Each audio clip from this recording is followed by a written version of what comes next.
I think a lot of people are not honest about the future of work. I see a lot of people saying, oh, AI is not going to steal our jobs. AI is still not able to do a lot of stuff. It's very expensive. But we need to be honest about this conversation. This is not something that people have started to think about now. This is something that has been, theorized, studied long before LLMs were a thing. Automation has been stealing jobs. We already have like giant factories stealing jobs. And we have giant factories that have zero humans or one or two humans working in them, and they are being productive. If we look 20 years ahead, that is going to be the trend. We have supermarkets with no humans. If we look 20 years ahead, that will be the trend. We have robots that are cleaning already public spaces. If we look 10 years ahead or 20 years ahead, that will be the trend. I'm not talking about the highest paying jobs. I'm talking about the low paying jobs. Most of the society that surrounds us has people that are doing very low skill, very low paying jobs. And I think a lot of people don't take that into account. For example, we look at office jobs. There's so many office jobs that are, a breakthrough away, like a breakthrough way of being automated. You look at admin jobs. They are a breakthrough away from being automated. What are you going to do with that amount of people? What are you going to do? Let's talk about self-driven cars. If they really become a thing in the next 20 years, how many people are going to be unemployable?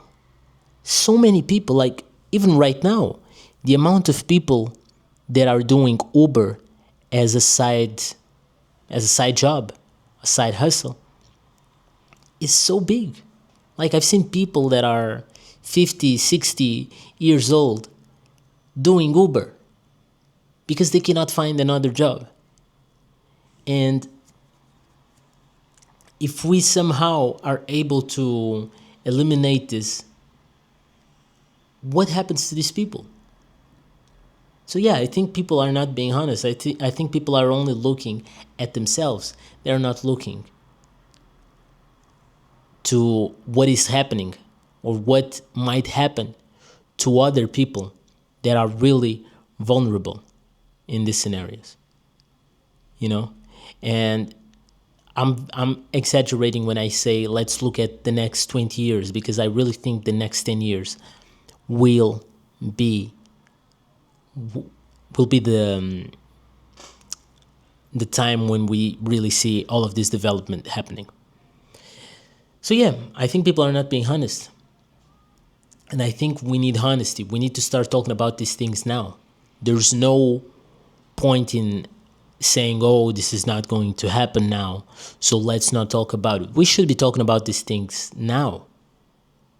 We cannot wait for people to be unemployed to then start, oh, okay, now that the iceberg has hit the ship, let's now try to see what should we do about it. If we see the iceberg coming to hit the ship, even if it's like miles away, we need to do our best to change directions or understand a way to break through the iceberg.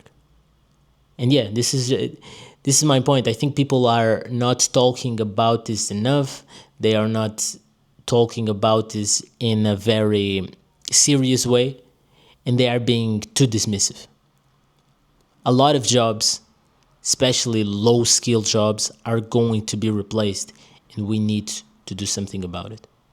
And this is millions and millions and millions of jobs. And this is going to impact mostly the working people, the working class. I don't care about the rich. They are probably good. They have their bunkers. They, if they don't have bunkers, they have been invited to bunkers. They already have their assets that are not going to devalue because, cannot. God God doesn't want to hurt the investors, So yeah, I mean, we need to talk about this stuff now, and we need to go out in the streets, protest against governments, trying to really get something for us. We need to start trying to get something for us and really advocate for change, because no one else will do that. And the older generations, they don't care. They already prepared to die. So yeah. But yeah, this is just my opinion. Let me know what you guys think about this. Leave a like, subscribe, and yeah, leave a comment. Let me know what you think.